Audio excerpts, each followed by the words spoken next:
Hi guys! Welcome and welcome back to my channel. Today's video is gugupitan ko tong hair ko again kasi grabe na mahaba as in ayan, hanggang sa puwet na yan. Mabilis siyang humaba. Tapos ayan, medyo mabigat din. So i-try kong ikat yung butterfly cut. I-try ko yun. Dalawa yung yung ponytail na gagawin.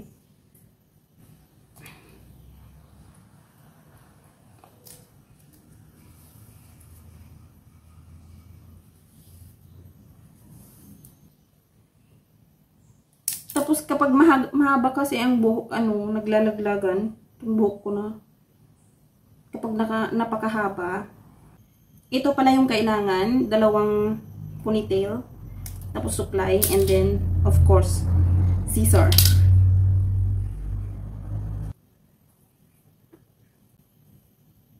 Grabe ang haba, oh. Gupitan ko hanggang ganyan. Ay, sayang. Ganyan siguro. So, let's try. Di bale, hahaba pa naman itong buhok ko. Hindi naman siya sayang kasi hahaba pa yan. Tapos, para matriman na rin yung dulo. Ayan. Kasi, yung sa dulo is medyo parang very dry.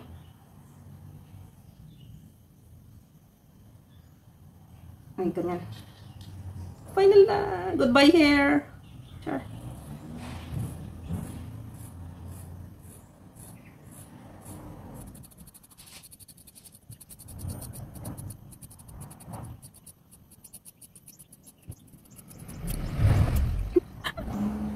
Grabe, ang dami, oh.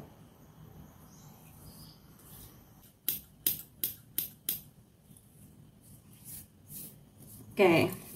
So, dito sa likod, dapat sa likod is may mga gupit. Ayan, ganyan kahaba. Wow.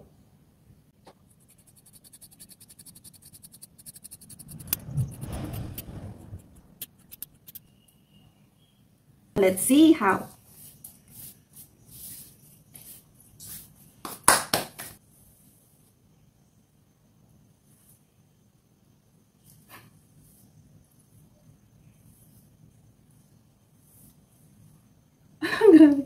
Ayan. Saglit. Pakita ko. Ganyan. Layer.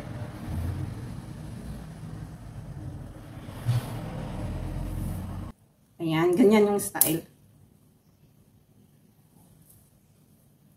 Ganyan. Ganyan siya, oh. Ganun. Char. Oh, gumaan. Gumaan ang pakiramdam. Char. So, yan guys. O, diba?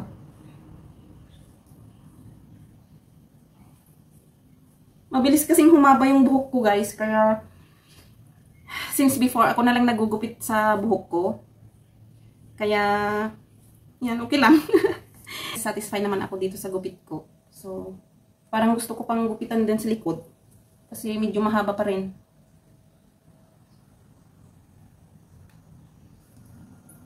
Kaya,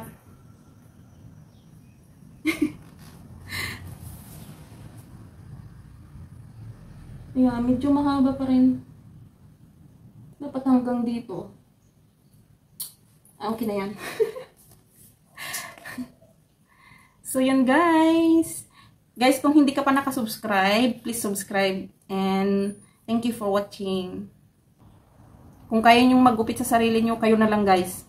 Sayang naman yung $15. $15 or $10. Sinasayang talaga.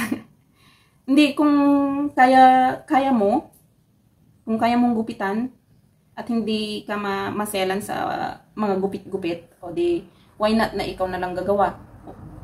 Diba? So, yan guys. Thank you for watching. Keep safe and see you on my next vlog. Bye!